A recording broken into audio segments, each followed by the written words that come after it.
I think in a memoir, memory must be the protagonist, because that is all that you're dealing with. And since it's not autobiography, which is like a biography, which means that you must have footnotes and you must work as though it were scientific, it is as I remember my life. And I'm not about to say as I remember it is exactly the way someone else that I knew at the same time would remember it. We all know that. Ask any friend, well, what happened that night when you crashed the car? Ask him that question. He said, I didn't, you did, you know, and that's the sort of story you get. So I'm being honest and direct, and I recall what I recall the way I recall it. And I am being paid by no one. I serve no party. I serve no cause, except la verità, if it exists.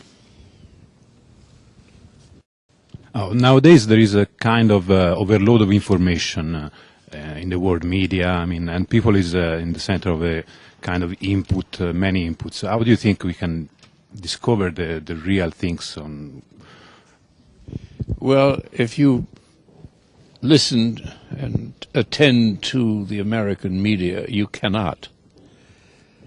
We are a society based upon advertising consumer goods. That is the United States. So we are habituated for a long time that everything that you will see on television, practically everything that you read in the print media, will be untrue. This makes for, oh, terrible word, how dare I use it, cynicism. Americans don't believe what they read. We are almost at the same place that the Russians were with Pravda. Our press never tells the truth, and we know that.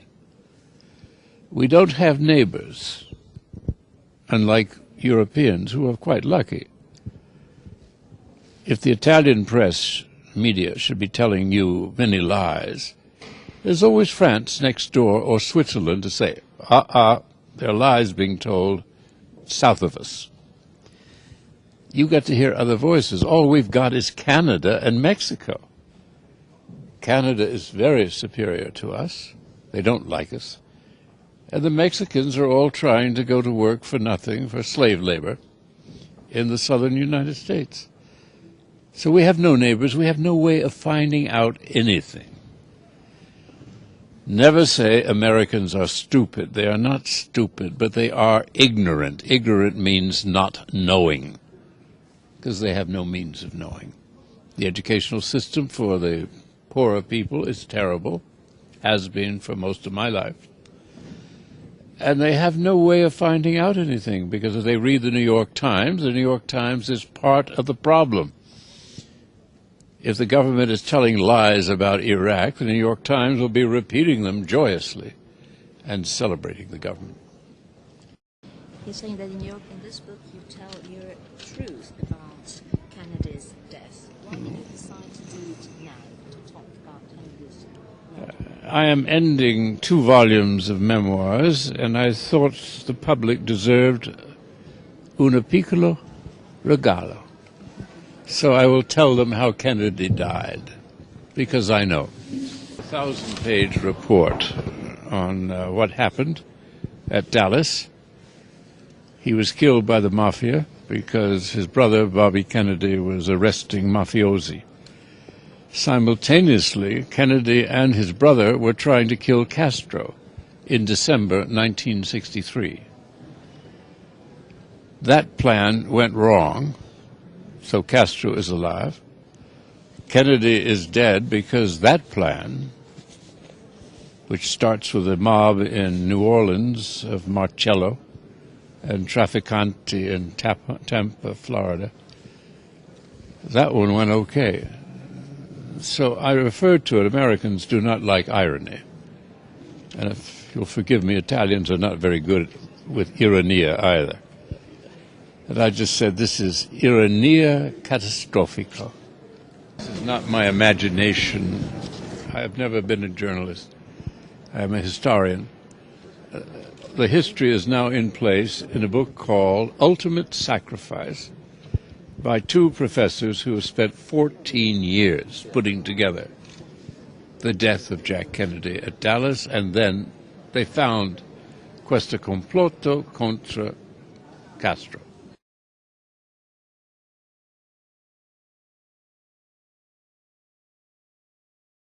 The proof is obvious. Nothing they do is efficient. Nothing they do works. This is an administration of total failure. 9/11 was a brilliant operation against the United States. It would be fun to think that the Bush people did it deliberately. They can't do anything that works deliberately.